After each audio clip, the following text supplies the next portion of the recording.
Channel को subscribe करिए, bell icon दबाइए, ये वीडियो ज्यादा से ज्यादा लोगों तक पहुंचाइए।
अंक तीजो 407 पाना नंबर 407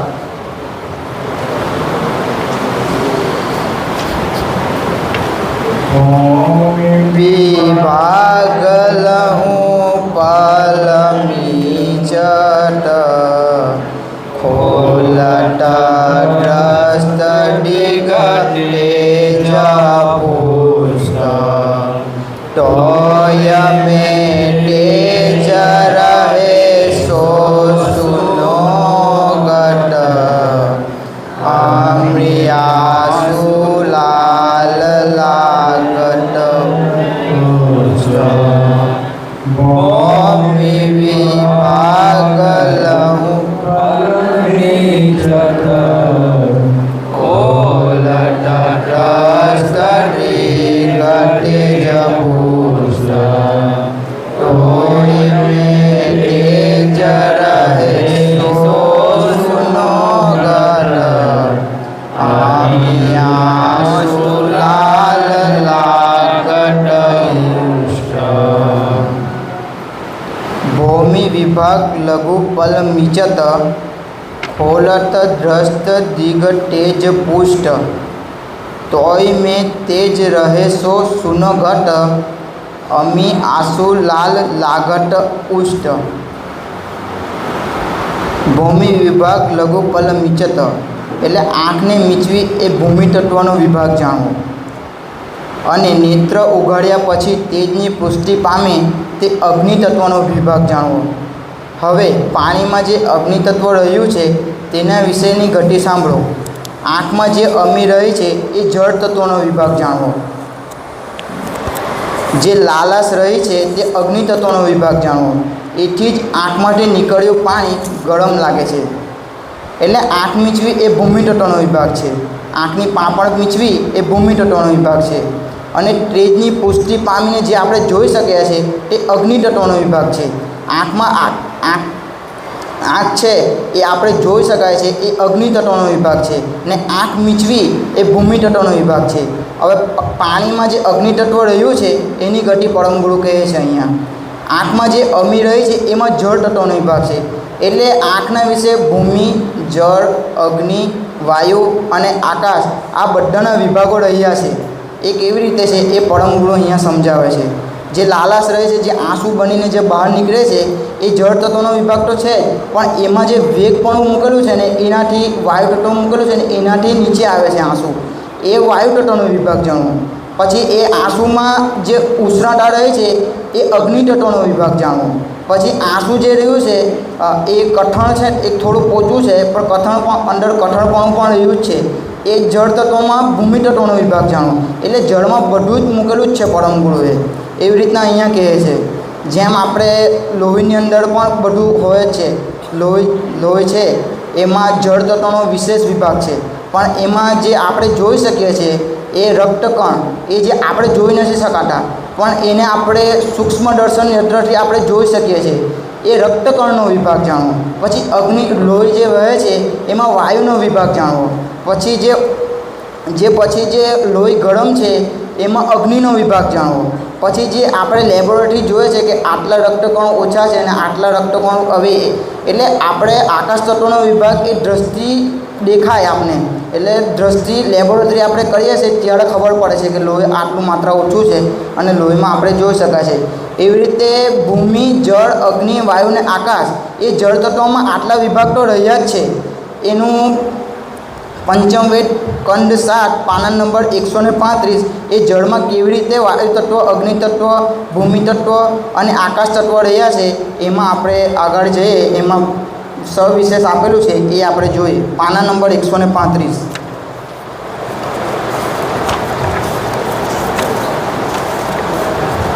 બ્રહ્માંડમાં છે.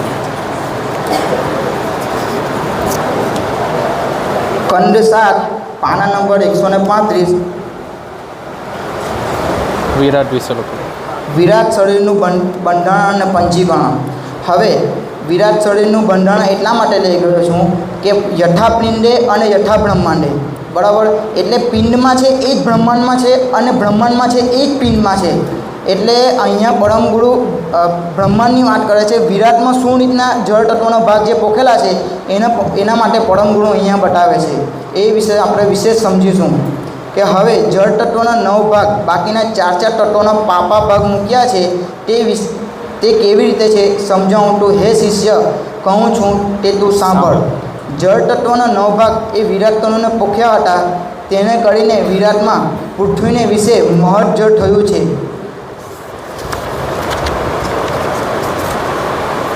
આ મહৎ જળને લીધે પ્રિયવત રાજાના રથના પૈડાએ કરીને પૃથ્વીનું આવરણ છેડાઈ જતાં 7 સમુદ્ર ઉમટી આવ્યા છે. આ 7 સમુદ્ર મહર્જળના તરસ્યા તરફની ફાટે થતું ઝરણું ભરીને ભરાઈ રહેલા છે. તે મહર્જળના 9 ભાગ પોખ્યા છે તેને લીધે છે એમ જાણવું. હવે જેટલું આપણે પૃથ્વી ઉપર પાણી જોઈએ છે, જે સમુદ્રમાં છે એ બધું જે જળ તત્વનો વિશેષ 9 ભાગ પોખ્યા છે એના લીધે એ પાણી છે. હવે જળ તત્વમાં પૃથ્વી તત્વનો ભાગ પોખ્યો હતો, તેને લીધે જળ ઉપર કાષ્ઠ તથા મનુષ્યની આદ્ય લઈને નાવ વગેરે હજારો મણ બોજો લઈને તળિયા જાય છે. તે જળ તત્વમાં પૃથ્વી તત્વના કઠણતાને લીધે ડૂબતા નથી. આ પ્રકાર જળ તત્વમાં પૃથ્વી તત્વના વિભાગને લીધે છે. હવે આપણે જે દેશ પરદેશ જે સામાન લઈ જઈએ છીએ, આપણે સ્ટીમરો, બોટ એમાં લઈ જઈએ છીએ, એ ભૂમિ તત્વનો ભાગ વધારે પોખ્યો, ભૂમિ તત્વનો જે ભાગ પોખ્યો છે જળ તત્વમાં, એના લીધે એ તળિયા કરે છે. આપણા મનુષ્ય શરીર પણ પાણીની અંદર તળિયા કરે છે, કારણ કે આપણા શરીરમાં પણ ભૂમિ તત્વનો જે એક ભાગ પોખ્યો છે તેના લીધે આપણે પાણીની ઉપર તળી શકીએ છીએ. એટલે જળ તત્વમાં જે ભાગ પોખ્યો છે જે ભૂમિ તત્વોના, એના લીધે આપણે દેશ પરદેશથી સામાન લઈ જઈ શકીએ છીએ અને લાવી શકીએ છીએ. એ ભૂમિ તત્વમાં જળ તત્વમાં ભૂમિ તત્વનો ભાગ પોખ્યો છે એને લીધે છે. હવે જળ તત્વમાં જે ભાગ અગ્નિ તત્વનો પોખ્યો છે એની વિશે કહે છે. આ પ્રકાર મહજળમાં ભૂમિ તત્વના વિભાગને લીધે છે એમ જાણવું. હવે મહજળને વિશે ભાગ અગ્નિ તત્વનો પોખ્યો હતો તે અગ્નિ વઢવાના નામથી ઓળખાતો હોય જળ તત્વમાં વ્યાપક રહ્યો છે. આ અગ્નિ નિત્ય પ્રતિ 64 યોજન પાણીનો પ્રલય કરે છે. પ્રભાતનો સમય થતાં પાણી ઉપર ધુમ્મર જેવું નીકળતું હોય એમ જાણવું. તે વઢવાના અગ્નિએ કરીને જળનું શોષણ થાય છે. આ ન્યાયે મહજળમાં અગ્નિ તત્વનો વિભાગ રહેલો છે એમ જાણવું.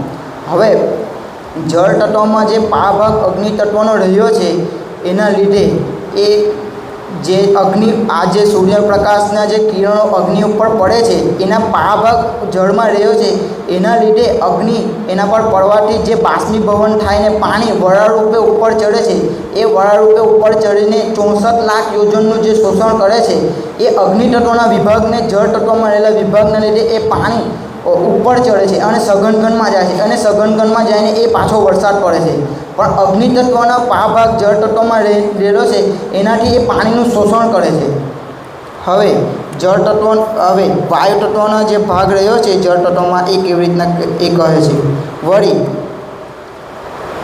વળી આ મહજળમાં વાયુ તત્વનો ભાગ પોખ્યો છે એથી કરીને જળ ચલિત ધર્મવાળો એટલે કે ચાલતા પ્રવાહવાળો દેખાય છે.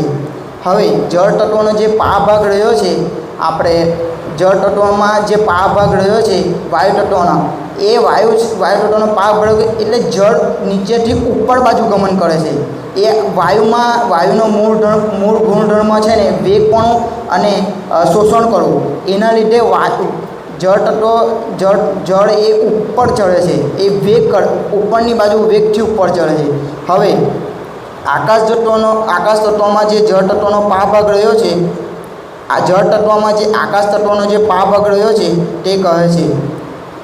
હવે મહજળને વિશે ભાગ આકાશનો પોખ્યો હતો તે ઘેરા જળમાં નાવ ચાલે છે ત્યારે દૂરબીન વગેરે મચ્છ મગરાટીકની આધ્ય લઈ ઊંડા પાણીમાં પર્વત વગેરે દ્રષ્ટિએ આવે છે. તે આકાશ તત્વના વિભાગને લીધે ઊંડા પાણીમાં વિકાસ દેખાય છે.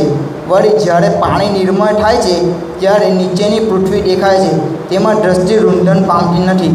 તે આકાશ તત્વના વિભાગને લીધે છે એમ જાણો. હવે જળ તત્વમાં જે ભાગ આકાશ તત્વનો રહ્યો છે એના કારણે આપણે પાણીમાં માછલીઓ મગરમચ્છો પાણીની અંદર ઉગેલી વનસ્પતિઓ એને આપણે જોઈ શકીએ છીએ. આપણી દ્રષ્ટિ રૂંધન પામતી નથી. અને પાણી એકદમ નિર્મળ અને ચોખ્ખું હોય ત્યારે આપણે જમીનને પણ જોઈ શકીએ છીએ.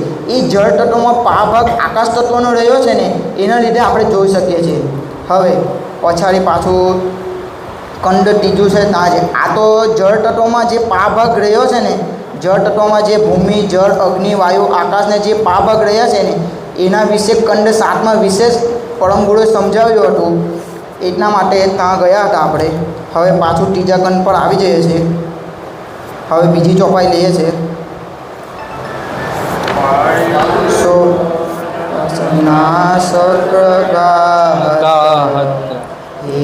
अपने अवनी कपजुस्त तत्व समास करे ते माटे शून्य रहत अमित सदा नहीं कष्ट वायुरयो रसना रसग्राहत अपमे अवनी कपजुस्त तत्व समास करे ते माटे शून्य रहत अमित सदा नहीं कष्ट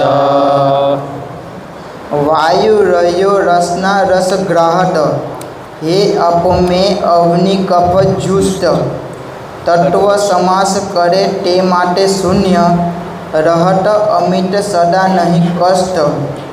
એટલે વાયુ તત્વમાં જળ તત્વમાં રહેલા વાયુ તત્વના ભાગને લીધે શું થાય છે એના માટે અહીંયા કહે છે કે વાયુ તત્વ જે રસ ભાગ રહ્યો છે વાયુ તત્વમાં એ જીભમાં મૂકેલો છે. એ જીભમાં મૂકેલો છે એટલે જીભ બધું ગ્રહણ કરે છે એનું શોષણ કરે છે.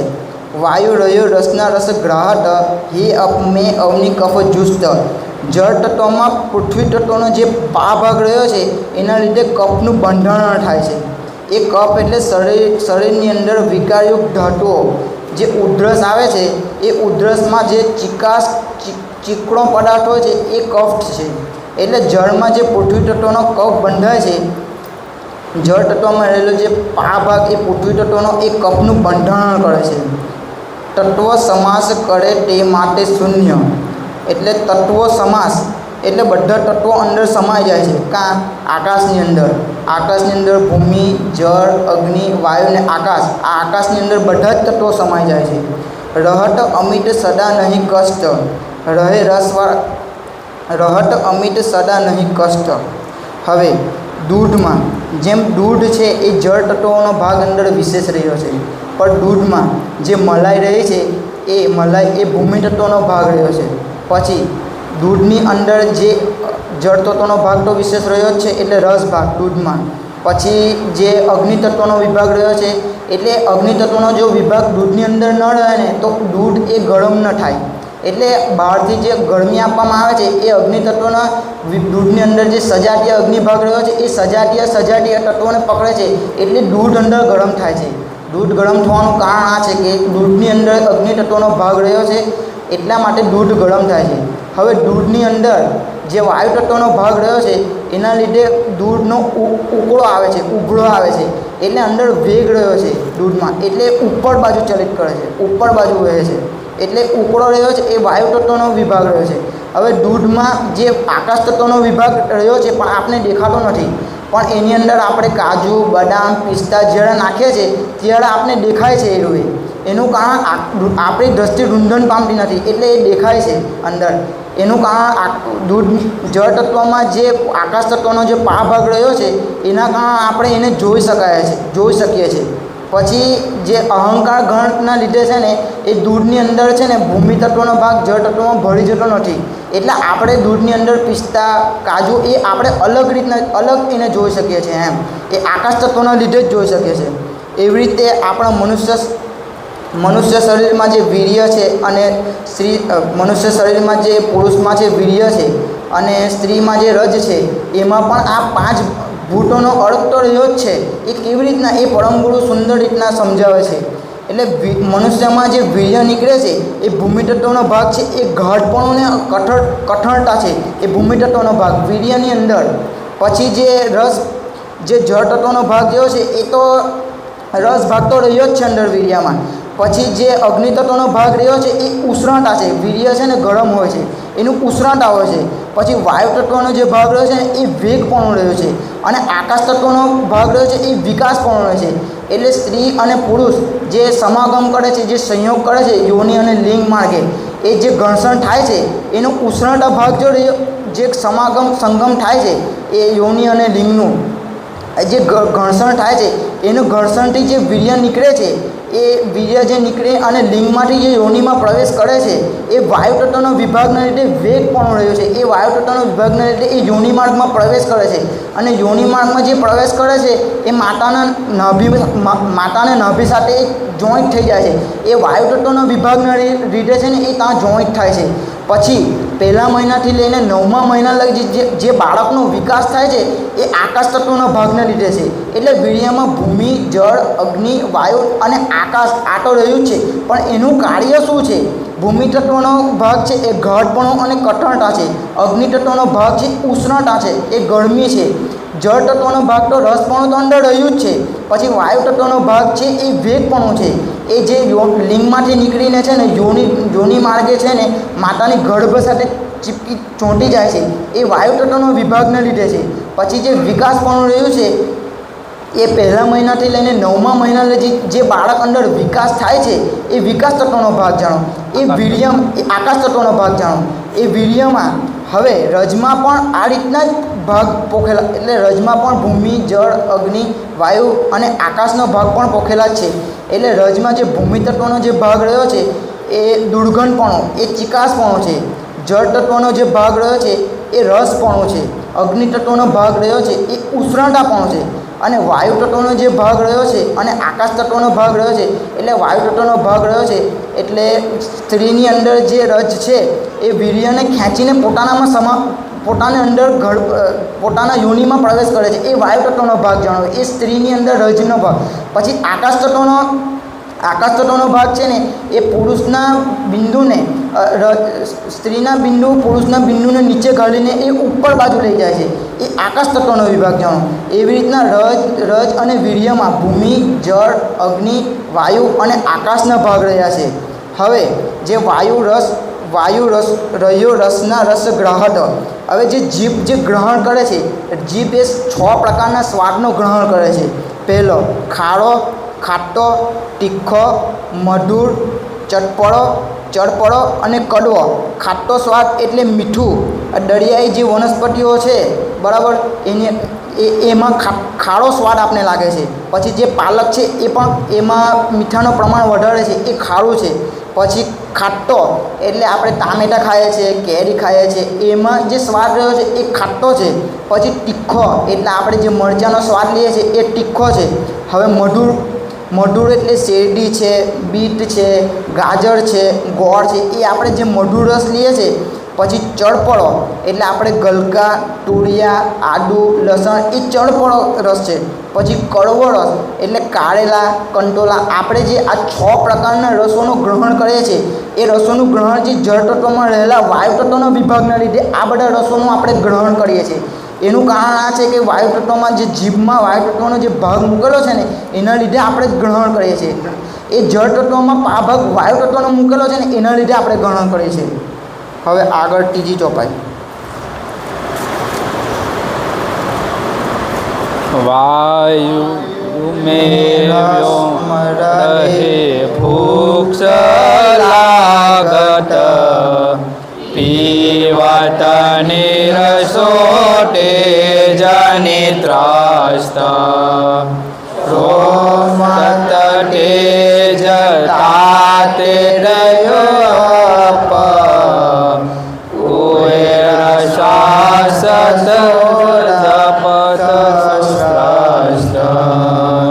वायु में व्योम रहे भूक्ष लागत पीवट निरसोटे जनित्रस्त सोसठ तेज ताते कयो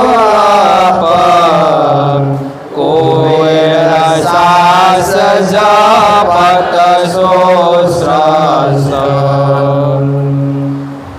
वायु में व्योम रहे भूक्ष लागत पीवट नीरसो तेजनी त्रस्त सोहट तेज ताटे कयो अप कुबेर सांस झपट सो स्रस्त વાયુમાં રહેલા આકાશ તત્વના વિભાગને લીધે ભૂખ લાગે છે તથા અગ્નિના વિભાગને લીધે પાણી પીવાની તરસ લાગે છે.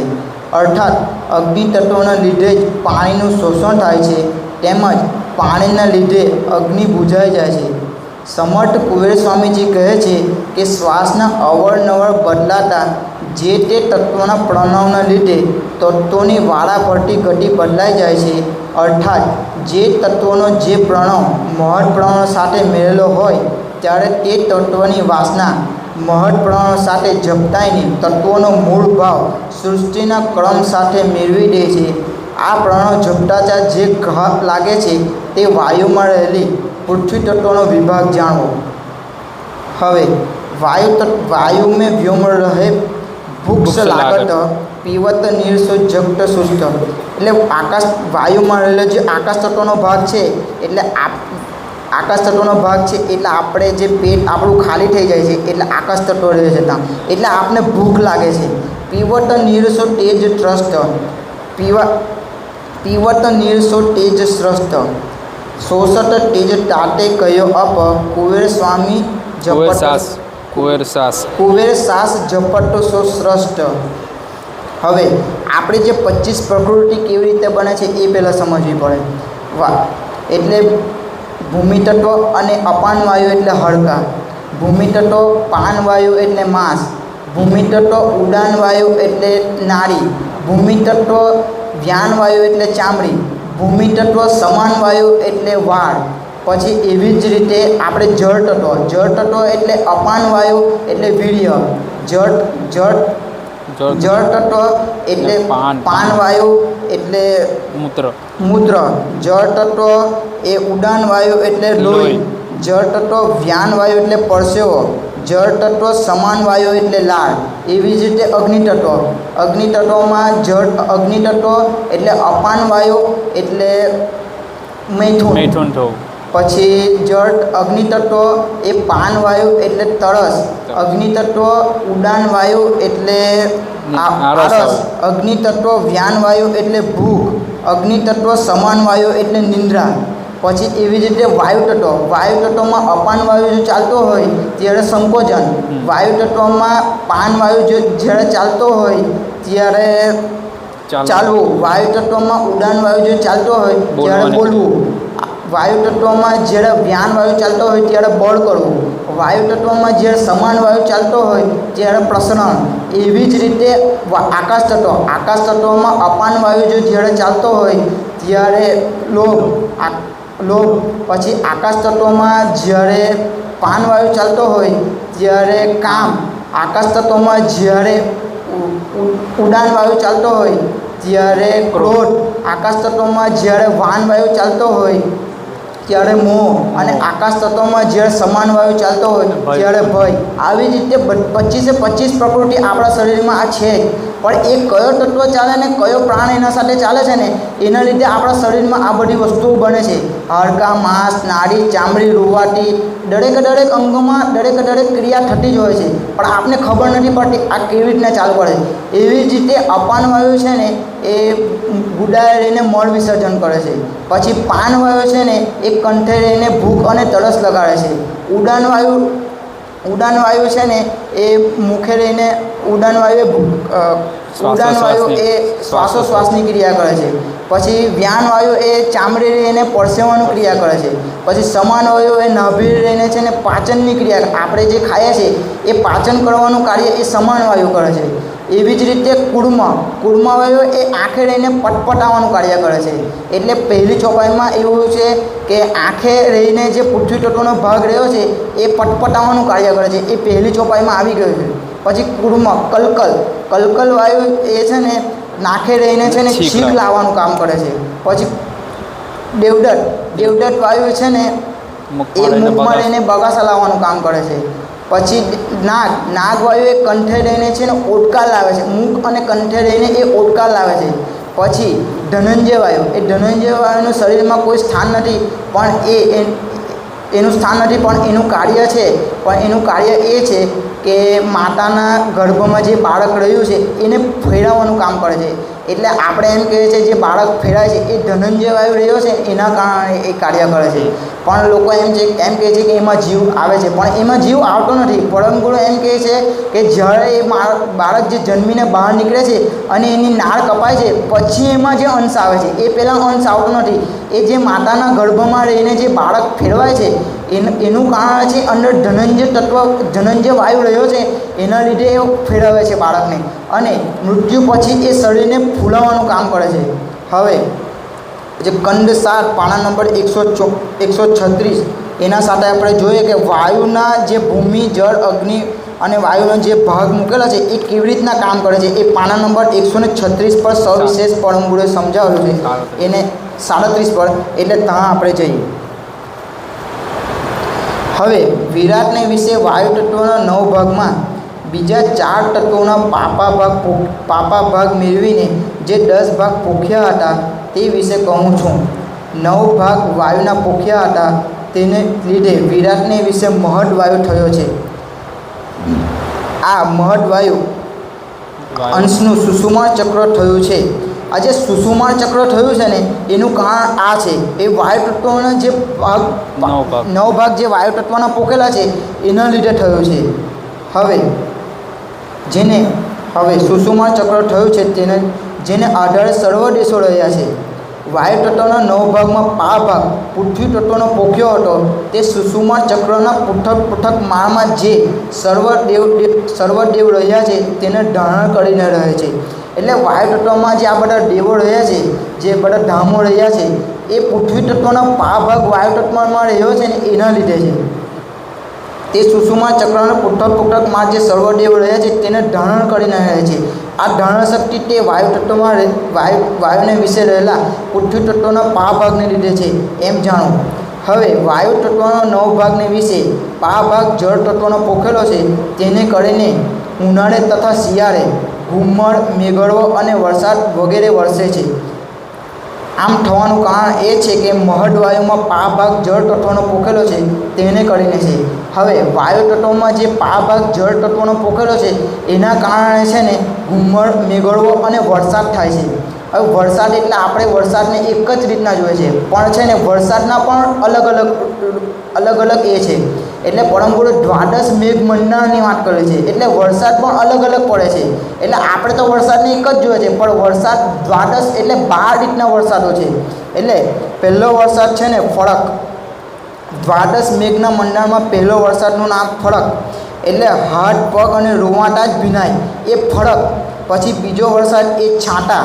એટલે ફળકથી થોડો વધુ એ છાંટા. પછી ત્રીજો વરસાદ એ ફોડા. એ છાંટાથી થોડા મોટા અને વજનદાર એટલે એ ફોડા. પછી ચોથો વરસાદ એ કળા. એટલે જમીન ઉપર પડતા એ બરફમાં રૂપાંતર થઈ જાય છે એ કળા. પછી પાંચમો વરસાદ એ પછેડીવા. એટલે જે સ્ત્રીઓ ને અને બહેનો અને પુરુષો જે માથા પર ઓઢણ નાખે છે, કાપડ નાખે છે, એ વરસાદને બચવા માટે નાખે છે. એટલે પછેડી જેવો વરસાદ પડે ને એટલે એ નાખે છે, એટલે કાપડ ઓઢીને બચી શકાય એવો વરસાદ. પછી છઠ્ઠો છે નેવાધાર. એટલે ઘરના છાપરા પરથી વહેતો વરસાદ એટલે નેવાધાર વરસાદ. પછી સાતમો વરસાદ એ મોલમી. એટલે ખેતરના પાક માટે અનુકૂળ અને જરૂરી. આ મોલમે વરસાદ એ ખેતરના પાક પૂરતો જ અને જરૂરી જ વરસાદ પડે ને ત્યારે પાક બરાબર થાય, નહીં તો પાક નિષ્ફળ જાય છે. એ તો આપણે બધાને ખબર જ છે. પછી આઠમો વરસાદ એ અનરાધાર. એ એકબીજાને સ્પર્શીને પડે તેવો એકી-ધારીવાળો વરસાદ. પછી નવમો વરસાદ છે ને એ મુસળધાર વરસાદ. એટલે ખૂબ તીવ્ર વરસાદ પડે છે ને ત્યારે આપણે કહીએ છીએ કે મુસળધાર વરસાદ હવે પડે છે. પછી 10મો વરસાદ છે એ ઢેફા ભાગ. એટલે ખેતરમાં જે માટીના જે ઢેફા છે એ ઢેફાને પણ તોડીને ઓગળી નાખે એવો 10મો વરસાદ છે એ ઢેફા ભાગ વરસાદ. પછી 11મો વરસાદ એ પ્રાણમો. એ ખેતરો અને કૂવાઓ જે પાણી ભરાઈ જાય છે અને એનો ઉભરી જાય છે એનો વરસાદ છે પ્રાણમો. એટલે ખેતરો અને કૂવાઓ અને તળાવોમાં અને નદીઓમાં જે ઉભળ આવી જાય છે, છલકાઈ જાય છે, એ પ્રાણમો વરસાદ છે. પછી 12મો વરસાદ એ હેલી વરસાદ. એ હેલી વરસાદ એટલે આ જે ફળકથી લઈને જ્યાં પ્રાણમો જે વર્ણન કર્યા આ 11 વરસાદ એક અઠવાડિયું સુધી આ પડ્યા કરે ને એ હેલી વરસાદ. એ અઠવાડિયા સુધી કન્ટિન્યુ સતત એક ધારા સુધી પડ્યા કરશે ને એ હેલી વરસાદ.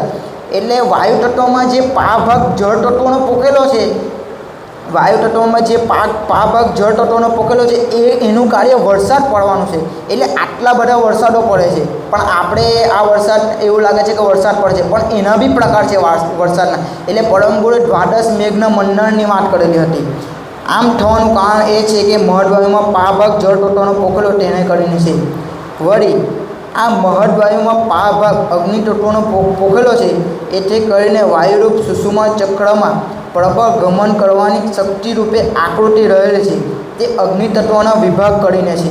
હવે આ સુષુમા ચક્ર જે ગમન કરવાની શક્તિ રહે છે એમાં શક્તિ રૂપે એની આકૃતિ બંધાય છે એ અગ્નિ તત્વના વિભાગના લીધે છે. અગ્નિથી આકૃતિ બંધાય છે એ અગ્નિ તત્વના વિભાગને લીધે છે. તેવી જ રીતે વિરાટમાં મહદવાયુના પા ભાગ આકાશ તત્વનો રહેલો છે, તેને લીધે અપાર તારામંડળ દ્રષ્ટિગોચર થાય છે અને દ્રષ્ટિ રૂંધન પામ્યા સિવાય લંબા પ્રદેશ સુધી ચાલી જાય છે. આમ થવાનું કારણ મહદવાયુના પા ભાગ આકાશ તત્વનો રહેલો છે એના લીધે છે. હવે જળ તત્વમાં જે આકાશ તત્વનો વિભાગ રહ્યો છે એના લીધે આપણે તારાઓ, સૂર્ય, ચંદ્ર આપણે જોઈ શકીએ છીએ એને આપણી દ્રષ્ટિ રૂંધણ પામતી નથી. એનું કારણ છે જળ તત્વ, વાયુ તત્વમાં પાળભાગ જે રહ્યો છે આકાશ તત્વમાં, એનું કારણ છે આપણે તારાઓ, સૂર્ય, ચંદ્રો, નક્ષત્રો એ બધું જોઈ શકીએ છીએ. એનું કારણ છે વાયુ તત્વમાં આકાશ તત્વનો પાળભાગ રહ્યો છે એના લીધે છે. 408. હવે પાછા 408 પાના નંબર પર જઈએ છીએ. આ તો આગળ જવાનું કારણ એટલું છે કે આગળ સવિશેષ વાયુ તત્વમાં ભૂમિ, જળ, અગ્નિ અને આકાશના કેવી રીતે ભાગ અને એનું કાર્ય શું છે એના માટે આગળ સવિશેષ લખેલું હતું એટલે આપણે આગળ જતા હતા. હવે વાયુમાં રહેલા વાયુમાં રહેલા આકાશના વિભાગને લીધે ભૂખ લાગે છે તથા અગ્નિના વિભાગને લીધે પાણી પીવાની તરસ લાગે છે. અર્થાત અગ્નિ તત્વના લીધે જ પાણીનું શોષણ થાય છે તેમજ પાણીને લીધે અગ્નિ બુઝાઈ જાય છે. સમર્થ કુબેર સ્વામીજી કહે છે કે શ્વાસના અવારનવાર બદલાતા જે તત્વના પ્રણોને લીધે તત્વોની વાળાપટ્ટી ગતિ બદલાઈ જાય છે. અર્થાત જે તત્વનો જે પ્રણો મહৎ પ્રણો સાથે મળેલો હોય ત્યારે તે તત્વની વાસના મહৎ પ્રણો સાથે ઝપટાઈને તત્વનો મૂળ ભાવ સૃષ્ટિના ક્રમ સાથે મેળવી દે છે. આ પ્રણો ઝપાટા જે ઘા લાગે છે તે વાયુ તત્વમાં રહેલો ભૂમિ તત્વનો વિભાગ જાણો. અહીંયા એવું કહે છે કે ઝપાટા સાથે આપણે જે ઘા લાગે છે એ વાયુ તત્વમાં રહેલો પૃથ્વી તત્વનો વિભાગ. એટલે આપણે જે હમણાં પંખો ચાલુ કરીએ છીએ અને આપણે હવા સ્પર્શે છે એટલે આપણે ઝપાટો જે લાગે છે હવાનો એ પૃથ્વી તત્વ વાયુ તત્વમાં રહેલો પૃથ્વી તત્વનો વિભાગ જાણો. જેમ આ વાવાઝોડું આવે છે અને આપણે જે પવન વધારે વાય છે એને આપણે શરીરને સ્પર્શ થાય છે, એનો અનુભૂતિ થાય છે આપણે, એ વાયુ તત્વમાં રહેલો પૃથ્વી તત્વનો વિભાગ જાણવો. હવે ભૂમિ તત્વમાં જે સંકલ્પ ઉઠે છે અહીંયા એવું કીધું કે તત્વોના પ્રણો લીધે તત્વોની વાળાપટ્ટી ગતિ બદલાય છે. અર્થાત જે તત્વનો પ્રણો મહৎ પ્રણો સાથે મળેલો હોય ત્યાં તત્વની વાસના મહৎ પ્રણો સાથે ઝપટાઈને ભૂમિ તત્વનો મૂળ ભાવ સૃષ્ટિના ક્રમ સાથે મેળવી દે છે.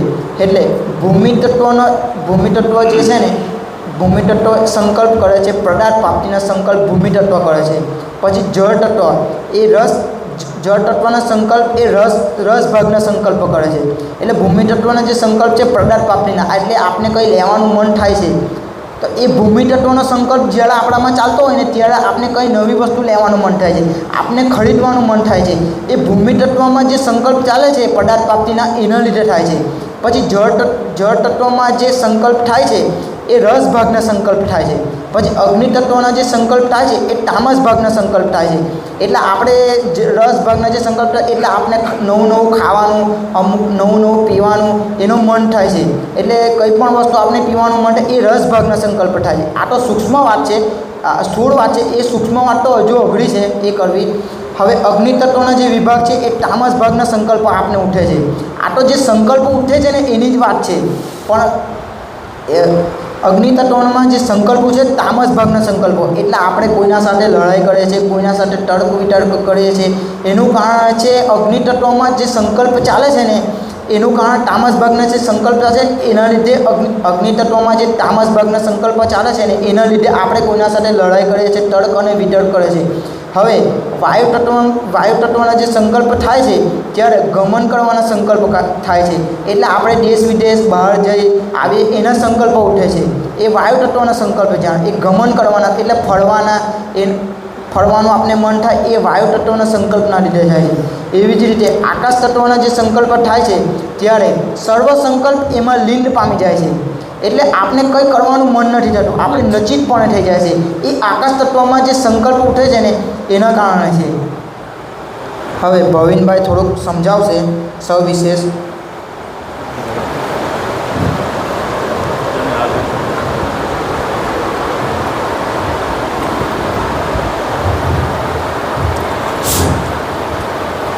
હલો સતકેવલ સાહેબ, આપણે કાલે જોયું કે પૃથ્વી તત્વની અંદર બીજા જે 4 ભાગો ભરેલા છે તે અને અગ્નિ તત્વની અંદર બીજા જે 4 ભાગો ભરેલા છે એમ કરીને જે બંધારણ થયું અને એનું પંચીકરણ કાલે જોયું.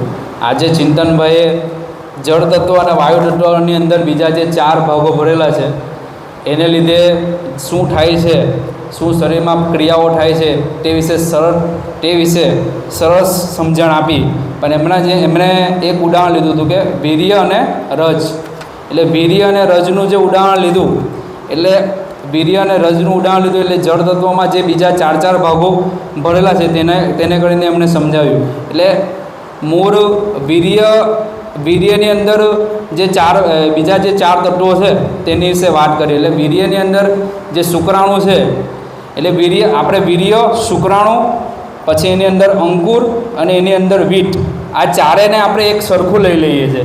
પણ એનો ડિફરન્સ છે કે વીર્યની અંદર શુક્રાણુ છે, અનેક શુક્રાણુઓ છે, અસંખ્ય શુક્રાણુ છે. પછી એ શુક્રાણુની અંદર અંકુર રહેલું છે અને અંકુરની સાથે અંકુરની અંદર વીટ એટલે કે જે કર્તાની જાણ, મૂળ જાણ, સમચૈતન્ય એ ભરેલું છે. એટલે આ ચારેય ભાગને છૂટું પાડવું પડે. હવે અંકુર વિશે જાણીએ તો અંકુર એટલે શું? તો અંકુર 3 પ્રકારના છે.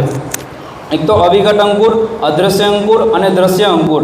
હવે અવિઘટ અંકુર એટલે એ બ્રહ્મની અંદર રહેલું છે.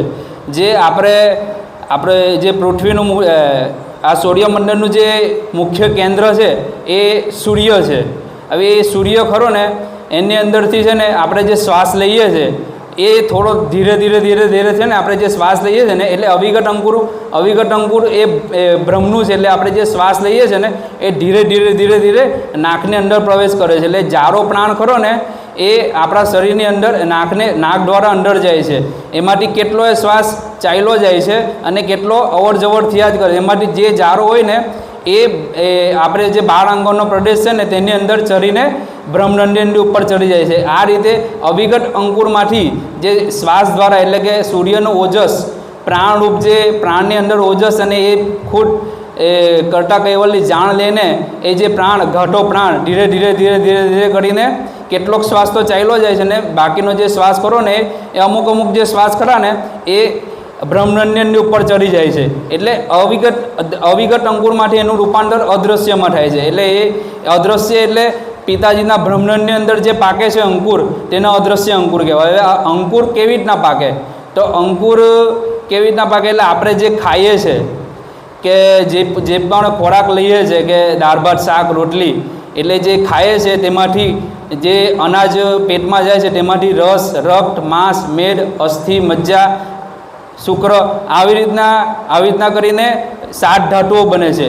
એટલે આ જે ધાતુ બને છે ને એવી જ રીતના એકલો આ આપણો સ્થૂળ ખોરાક આપણે જે ખાધું તે સ્થૂળ ખોરાકની વાત થઈ. પણ આપણે પોતે એક આંખ દ્વારા જોઈએ છે તે આંખનો ખોરાક શું છે તો જોવું, કાનનો ખોરાક શું છે તો સાંભળવું. એવી રીતના 10 ઇન્દ્રિયોના ખોરાક અલગ છે. પછી મન અંતસ્કરણનો ખોરાક શું છે વિકલ્પ કરવાનો. એવી રીતના દરેક તત્વો આપણી અંદર ચાલ્યા જ કરતા હોય. એટલે એ સૂક્ષ્મ ભાગ જે ખરા ને એ બી ખોરાક જ છે એક ટાઈપનો. એટલે આ જે ખોરાકો આપણે લઈએ છીએ ને તેનું જે રૂપાંતર એટલે આ બધા ખોરાકો સૂક્ષ્મ છે. એટલે આને તત્વ ભાગ કહેવાય. એ આ તત્વ ભાગનું રૂપાંતર સત્વમાં થાય છે. એટલે આપણે જ્યારે જોઈએ છે કે નદીમાં કે જળાશયોમાં જે પાણી હોય એ પાણીનું બાષ્પીભવન કેવી રીતના થાય છે કે અત્યારે જે દ્રષ્ટાંત આપ્યું એની અંદર કે વાયુ તત્વ અગ્નિ તત્વનો ભાગ રહેલો છે એને લીધે બાષ્પીભવન થાય છે પાણી. એટલે પાણીનું બાષ્પીભવન થાય છે અને વરાળ બનીને એ સઘન અંદર જાય છે. તેવી જ રીતના આપણે જે પણ આખો દિવસની ક્રિયા કરીએ છીએ કે ખાવું પીવું એ ઇન્દ્રિયોનું છે. પછી મનનું કામ છે કંઈ છે કે સંકલ્પ વિકલ્પ કરવું, બુદ્ધિનું ઘાટ કરવું, અહંકારનું ટોલમોલ કરવું, ચિત્તનું ચિંતવન કરવું. એવી રીતના અવસ્થાઓ છે. પછી અવસ્થાઓ છે, વ્યવસ્થા છે, સ્તંભસ્કરણ છે, પછી ભાવનાઓ છે, કાર છે, પછી ધનંજય તત્વ કારણ, પ્રકૃતિ તત્વ કારણ, આનંદ તત્વ કારણ. આ દરેક તત્વોના જે અર્ક ખરા ને એ જેમ બાષ્પીભવન થઈને વરાળ સઘનગનમાં જાય છે તેવી જ રીતના આપણે જેટલી ક્રિયા કરીએ છીએ ને તેનો અર્ક ચરીને છે ને આપણી જ્યારે સૂક્ષ્મના નાડી આવે છે ને તેની અંદર એ અર્ક છે ને આપણી ટોટલ નાડી આપણી 3 નાડી છે ઈંગલા, પિંગલા અને સૂક્ષ્મના. એટલે 48 મિનિટમાં એ બદલાય છે. એમાં 48 મિનિટમાંથી 21.5 મિનિટ એ ઈંગલા નાડી ચાલે છે અને 21.5 મિનિટ પિંગલા નાળી ચાલે છે અને એમાં બીજી હરિહરી મેઇન સૂક્ષ્મણા ચાલે છે. એટલે આકાશ તત્વ ચાલતું હોય ને ત્યારે આકાશ તત્વ પછી જ્યારે જમણી નાળીમાંથી ડાબી નાળી કે ડાબી નાળીમાંથી જમણી નાળી જ્યારે પલટાય છે ત્યારે સૂક્ષ્મણા આવે છે. એટલે એ સૂક્ષ્મણાની અંદર આપણે જે પણ કંઈ એમાં આ જે અંકુરો પાકે છે ને એ નિરંતર પાક્યા કરે છે. એમાં એક બી ક્ષણ બાકી રહેતી નથી. પછી ભલે આપણે કોઈ કાર્ય કરીએ કે ન કરીએ પણ એમાં કોઈ છૂટકો જ નથી. એટલે એ અંકુરો પાકે છે ને એ સૂક્ષ્મણાની નાળીની અંદર ઉપર ચડી જાય છે. એટલે એ ભાઈ બ્રહ્માંડની અંદર જાય છે. એવી રીતના અંકુરો પાકે છે. કેમ કે અંશને અંકુરો પકાવવાનો શોખ છે. એટલે જે એ કેવી રીતના જાય છે ઉપર, જે આપણે ખાધું તે સત્વ ભાગ અને જે અર્ક, જે બધાનો જે અર્ક નીકળી બધા જે આપણે 24 કલાક જે કંઈ ક્રિયા થાય છે તેનો જે અર્ક બને છે તેને સત્વ ભાગ કહેવાય. એ અર્ક ઉપર ચડીને સૂક્ષ્મની અંદર જાય છે. જેમ આકાશ તત્વ ચાલતું હોય, આપણા મહદની અંદર આકાશ તત્વ ચાલતું હોય ત્યારે પ્રાણ સમદમ થઈ જાય છે. એટલે કે આપણે ઉત્તરાયણમાં જ્યારે પતંગ ચગાવતા હોય ત્યારે પવન જ્યારે સમદમ થઈ ગયો હોય ને ત્યારે પતંગ છે ને ચકરી ચડીને ઉપર ચડે છે. તેવી જ રીતના સૂક્ષ્મણા નાળી ચાલુ થવાની હોય એટલે તે પહેલાં આકાશ તત્વ ચાલતું હોય ને એટલે આપણા શરીરની અંદર જે આપણો પ્રાણ ખરો ને એ સમદમ થઈ ગયો, એકદમ ધીરો થઈ ગયો હોય. કેમ કે એની અંદર આપણે હરિયાંગણનો જ પ્રાણ ચાલે છે. એટલે એ જે પ્રાણ ચાલે છે ને આકાશ તત્વ ત્યારે સૂક્ષ્મણા નાળી આવે છે ને ત્યારે આ બધો અર્ક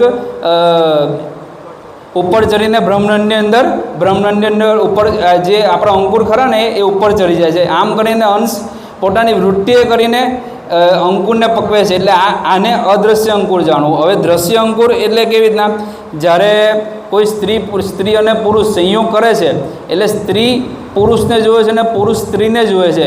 આમ એકબીજાને જોઈને જે આલોચન કરે છે તે વર્ગનાન ચક્ષુતત્વને કારણે જાણવું. પછી જે કંઈ કામાતુર થઈને જે ક્રિયા કરે છે, સંયોગ કરે છે, તેમાં જે કામાતુર થઈને જે ક્રિયા કરે છે તે અનંગ ચક્ષુતત્વ જાણવું. પછી જ્યારે કાળ ચક્ષુતત્વ ચાલે એટલે કે જ્યારે એ ક્રિયાઓ થતી હોય ને ત્યારે પૂરે છેવટે વીર્યનો જે કાળ ચક્ષુતત્વ ચાલતું હોય ને ત્યારે મૂલાધાર ચક્ર એટલે સૌથી નીચેનું ચક્ર મૂલાધાર ચક્ર ગુડાય છે. એ મૂલાધાર ચક્ર એ અપાન વાયુ રહેલો છે. એ અપાન વાયુ ક્રૂર થઈને બ્રહ્માંડને વંકનાર ખરું ને એના માધ્યમથી ઉપર ચડે છે અને એ ઉપર જઈને જ્યોતિનારાયણ એટલે કે આજ્ઞા ચક્ર પાસે પહોંચીને ત્યાં જ્યોતિ દોલતી હોય છે. એટલે જ્યોતિ જેવી રીતના દોલતી હોય છે ને એટલે જે એ જ્યોતિ દોલે છે એટલે કયું અંકુર નીચે લાવવું એવી રીતના કરીને જ્યોતિ દોલે છે. અને પછી એ કાળચક્ષુતત્વનો ભાગ લાગે ને એટલે એ અંકુરને એ અર્કનો ભાગ લઈને એ અર્ક ખરો ને અંકુરનો અર્ક એ શુક્રાણુની અંદર પ્રવેશ કરે છે. એટલે શુક્રાણુની અંદર પ્રવેશ કરે છે. પછી એ શુક્રાણુ એ યોનિની અંદર જાય છે. હવે યોનિની અંદર જાય છે એટલે આ જે અંકુર થયું, જે આપણે સૂક્ષ્મદર્શક યંત્ર દ્વારા શુક્રાણુને જોઈ શકીએ, એ શુક્રાણુની અંદર અંકુર રહેલું છે અને અંકુરની અંદર જાણ એટલે કે ભીત રહેલું છે. એટલે આ શુક્રાણુ પૂરેપૂરી બધી જ જાણ લઈને આવેલું હોય છે. આ શુક્રાણુ હવે જ્યારે ગર્ભાશયની અંદર જાય છે, ગર્ભાશય પહેલાં યોનિ માર્ગમાં કેટલાક અંકુરો તો યોનિ માર્ગમાં જાય છે શુક્રાણુ, ત્યારે કેટલાક શુક્રાણુઓ તો યોનિ માર્ગમાં જે એસિડનું પ્રમાણ જેવું હોય છે ને તેને લીધે કેટલા તો દાન નષ્ટ થઈ જાય છે. પછી ગર્ભાશયની અંદર જાય છે તો ગર્ભાશયની અંદર જે દિવાલ છે એટલે ગર્ભાશય પહેલાં તો એને વિજાતીય માને છે કે આ બધા મારા શત્રુ છે એમ કરીને ગર્ભાશય જ કેટલાક અંકુને કેટલાક શુક્રાણુઓને ચૂસી લે છે. એટલે એ ચૂસી લે છે. પછી એમાંનું એક જ અંકુર જે અંડાણું આવેલું હોય છે ને એની અંડાણું એટલે જે ચિંતનભાઈએ વાત કરી કે શુક્રાણુની અંદર શું લે, પૃથ્વી તત્વનો ભાગ એટલે જળ તત્વનો ભાગ એટલે વીર્ય, પછી પૃથ્વી તત્વનો ભાગ એટલે એની કઠણતા, પછી અગ્નિ તત્વની ગરમી, પછી વાયુ તત્વ એટલે એનું વેગપણું અને આકાશ તત્વ એટલે એનું વિકાસપણું. આ છે શુક્રાણુનું. એવી જ રીતના અંડાણુની અંદર રસ ભાગ એટલે જળ તત્વનો થયો, પછી ગરમી એટલે ઉષ્ણતા, પછી પૃથ્વી તત્વ એટલે એની અંદર જે દુર્ગંધ રહેલી છે તે ચિકાસપણું રહેલું છે તે, અને વાયુ તત્વ એટલે એનું આકર્ષણ. એટલે જે શુક્રાણુ ખરું ને એ અંડાશયની અંદર પ્રવેશ કરે છે. શુક્રાણુ અંડાશયની અંદર પ્રવેશ કરે છે. હવે એ શુક્રાણુની અંદર જો વાયુ તત્વ બરાબર ન હોય એટલે તો એ અંદર પ્રવેશ ન કરી શકે. અને અંડાણુની અંદર આકર્ષણ કરવાની એટલે કે શોષવાની જે શુક્રાણુને અંદર પ્રવેશ કરવા માટે જે વાયુ તત્વોનો વિભાગ જો વ્યવસ્થિત ન રહ્યો હોય ને તો એ શુક્રાણુને અંદર ન લઈ શકે. અને જે પોલાણવાળો ભાગ છે એ આકાશ તત્વનો જાણવો અંડાણુની અંદર. અને આવી રીતના દરેકે દરેક તત્વો 84 તત્વો સ્ત્રી પુરુષના જ્યાં સુધી બેલેન્સની હોય ને ત્યાં સુધી આ ક્રિયા થતી નથી, એટલે કે મનુષ્યનો જન્મ થતો નથી. એટલે આ બધા દરેકે દરેક તત્વો બેલેન્સ ના હોય તો આપણો જન્મ થતો નથી. હવે જે અંડાણુની અંદર શુક્રાણુ પ્રવેશ કરે છે પછી માની નાભીએ ચીકપી જાય છે. એટલે કાલે કે પરમ દિવસે ચિંતનભાઈએ વાત કરી કે ત્યાં ઢેટ બી નથી અને અદ્વૈત બી નથી. એટલે પરમ ગુરુ નર્વેદ ચિંતામણી નામનો ગ્રંથ લખ્યો. એટલે કે દ્વૈત બી નથી અને અદ્વૈત બી નથી. જગતમાં માન્યતાઓ છે કે દ્વૈત અને અદ્વૈત એટલે કે લોકોએ વાત કરી છે, વિશિષ્ટતા દ્વૈત તરીકે વાત કરી છે. પરમ ગુરુ જેવું વિશેષ વર્ણન એની અંદર નથી. એટલે હવે નાભી પર ચીપકી ગયો શુક્રાણુ અંડાણુ ઉપર આવરણ કરીને નાભીએ ચીપકી ગયો. પછી અઘાતબોધ ગ્રંથની અંદર લગભગ 81 કે 91 અંગ છે તેની અંદર વાત કરે છે કે માસ મેલા ઠાવે સબ હરિજનો દર્શન કો આવે. 81 કે એવું અંગ છે. એટલે કે એક વખત માની નાભીએ ચીપકી ગયો પછી માસ મેલા ઠાવે એટલે જે શુક્રાણુ માની નાભીએ ચીપકી જાય છે પછી ચીપકી ગયા પછી સ્ત્રીને માસિક આવતું બંધ થઈ જાય છે. એટલે એ માસિક આવતું બંધ થાય છે ને એટલે એ માસિકમાંથી જ આખું શરીર બનાવે છે. આપણા ત્યાં અંધશ્રદ્ધા છે કે આને જે માસિક આવે છે તેને અપવિત્ર ગણવામાં આવે છે, પણ પરમ ગુરુએ એટલું સુંદર વર્ણન કર્યું છે કે તમે જેમાંથી બન્યા છે એને તમે અપવિત્ર ગણો છો. આપણે બધાએ આ જ ક્રિયામાંથી શરીર બનાવ્યું છે તો માસિકને અપવિત્ર શા માટે ગણવું? એટલે માસ એક મેલા ઠાવે સબ હરિજન દર્શન કો આવે. હવે જે 9 મહિના ચીપકી જાય છે એટલે આ 9 મહિના ચીપકીને રહે છે એટલે આપણા 10માંથી 9 અવતારો થાય છે દરેક મહિનામાં. એમાં મચ્છ, કચ્છ, વરા, નૃસિંહ, વામન, પરશુરામ, રામ, કૃષ્ણ અને બુદ્ધિ. આ 9 અવતારો આપણા એક મહિનામાં થાય છે.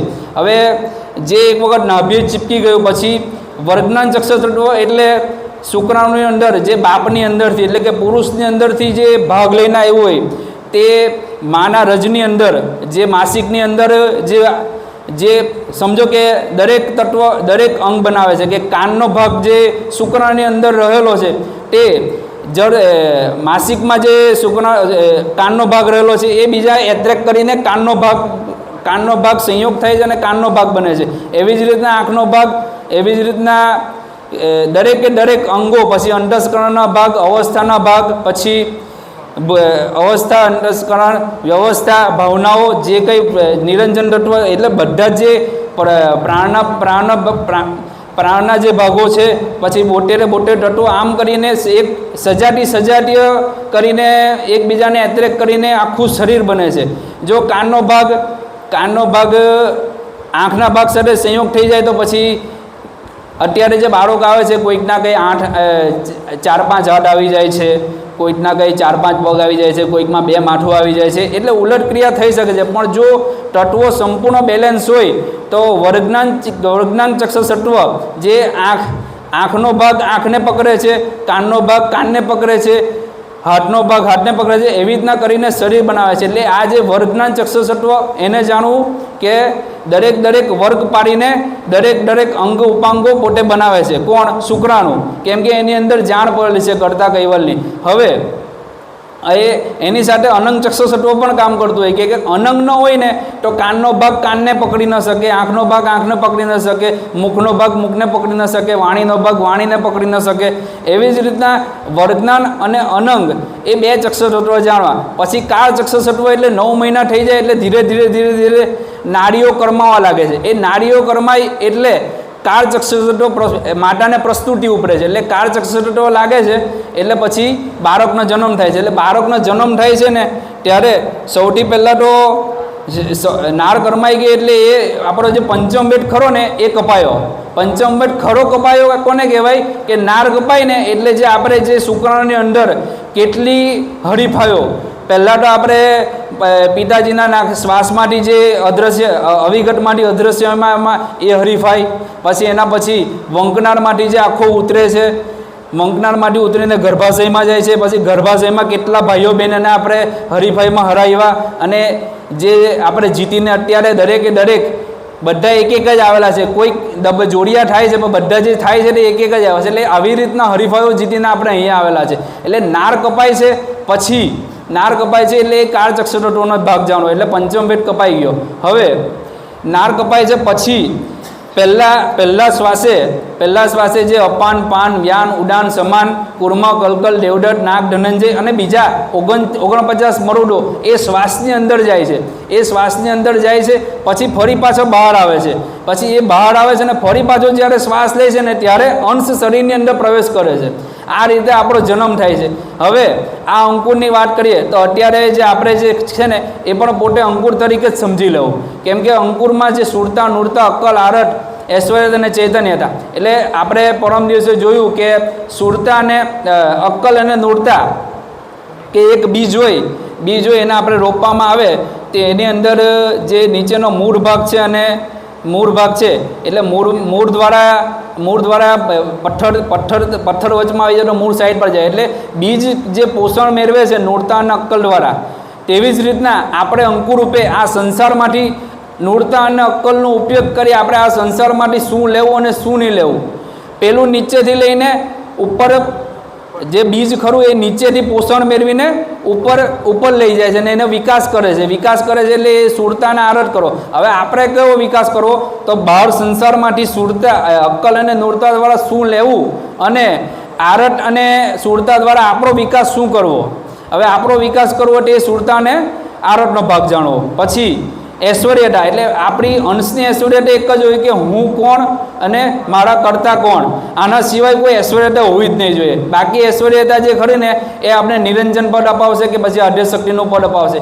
એટલે એક જ ઐશ્વર્યતા હોવી જોઈએ કે હું કોણ અને મારા કરતા કોણ. આ બધું જે ચાલે છે એ ચૈતન્યતાને લીધે ચાલે છે. ચૈતન્યતા એટલે ચૈતન્ય વૃત્તિ, એ ચૈતન્યતા એટલે સમચૈતન્ય, એ સમચૈતન્ય પછી વિશેષ ચૈતન્ય. એટલે આપણે જે સમચૈતન્ય રૂપે જે આપણી ચૈતન્યતા પલ છે એ વિશેષ ચેતન એટલે પરમ ગુણને જાણને પકડવાની છે. આમ કરીને આખી ક્રિયાઓ થાય છે. એટલે અંકુરમાં રહેલા જે ભાગોની વાત કરી, જે જળ તત્વની ચિંતનભાઈએ વાત કરી એના પરથી થોડું અંકુર વિશેની માહિતી આપી. એટલે અંકુર પકવવાનો અંશને શોખ છે પણ આપણે બધું અજાણમાં કરીએ છીએ. એટલે અતિ ઉજાગ્રત સ્થિતિમાં આ જો 24 કલાક આપણે જો ક્રિયા કરીશું, હંમેશા ગ્રંથનું વાંચન કરતા રહીશું, કદાચ એકાદ બે દિવસ રહી જાય, અત્યારે તો 30 દિવસ ગ્રંથનું વાંચન કરવાનું છે એટલે બધાના અંકુર એકદમ સારામાં સારા પાકે છે 1 કલાકમાં. અત્યારે હું બોલું છું ને તમે સાંભળો છો, તમારી અંદર જાણ જાય છે, મારી અંદર જાણ આવે છે, એટલે બધાના અંકુરો એકદમ સારામાં સારા 1 કલાક પાકશે 48 મિનિટ. એની અંદર એવા અંકુરો પાકવાના છે ને કે એ અંકુરો છે ને એ જ અંકુરો આપને કૈવલકર્તા તરફ લઈ જવા માટે, પરમગુરુ તરફ લઈ જવા માટે સાથ આપે છે. આ અંકુરો પાકેલા છે. આપણે બધા જ એકબીજામાંથી જાણ મેળવીએ છીએ. એવી જ રીતના હવે સમજો કે બધા પોતપોતાના માટામાંથી લઈને હવે આપણું એક સંપ્રદાય છે તેમાં ઉમરા ગામ એવું છે કે એની અંદર ટોટલ બધા જ્ઞાન સંપ્રદાય એવા છે. એનું રીઝન શું છે કે આપણા મા બાપો પણ આ જ ભક્તિમાં હતા, એટલે એવા અંકુરો પાકેલા એટલે આપણે અહીંયા આવીએ છીએ. એમાં અહીંયા કેટલા બધા વિશેષ લોકો છે કે જેના મા બાપો ખરા ને એ પહેલેથી જ મંદિરો સાથે જોઈન્ટ છે. સૌથી મોટું ઉદાહરણ આપણે જોઈએ તો જીવાબાઈ અને ચિંતન. એમાં વચ્ચે હિરેનભાઈ છે એટલે જીવાબાઈની જે જાણ, જીવાબાઈએ જે સત્સંગ કર્યો કોની સાથે? સરજુદાસ મહારાજ સાથે. એ સત્સંગ ચિંતને સાંભળેલો છે, કેમ કે અંકુરની અંદર અંકુર ભરેલું છે. એટલે એ જાણ સરંગ સૂત્રવત ચાલી ગયેલી છે. એટલે આ સરંગ સૂત્રવત ન તૂટે એના માટે આપણે નિરંતર અભ્યાસ કરવો જોઈએ. સટકેવલ સાહેબ હવે જીવાબાઈને કહીશ કે 5-10 મિનિટ જે કંઈ એમણે કહેવું હોય તે કહેશે.